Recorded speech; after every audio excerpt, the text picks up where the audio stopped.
তখন এই বোনটি অফিসে তার ছোট্ট মেয়েটিকে নিয়ে আসে এবং কাজ করতে থাকে। তখন অফিসের ম্যানেজার এসে তাকে ধমক দেয় এবং বলতে থাকে কেন তার ছোট্ট মেয়েটাকে অফিসে নিয়ে এসেছে, তার কাজের অনেক ক্ষতি হচ্ছে, পরবর্তীতে তার মেয়েকে যদি আনে তাহলে আর চাকরি থাকবে না। ঠিক ওই সময়ই এই ভাইটি ওই পাশ দিয়ে যেতে থাকে আর তার কাছ থেকে এক বান্ডিল টাকা পড়ে যায়।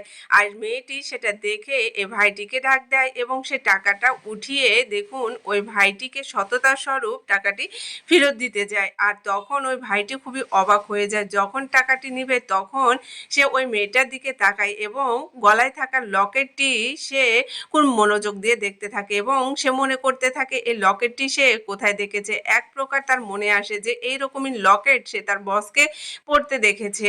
তখন দেখুন ওই ভাইটি ওই টাকাটা খুশি মনে নেয় এবং তাড়াতাড়ি যেয়ে তার বসকে খবর দেয়, তার বসের কাছে ফোন দেয়। ফোন দিয়ে সে বলতে থাকে যে বস, আপনি এতদিন যে মেয়েকে খুঁজছিলেন, কত কষ্ট করে সেই মেয়েকে আমি পেয়ে গেছি, আপনি এখানে আসেন, আমি এখানে দাঁড়িয়ে আছি।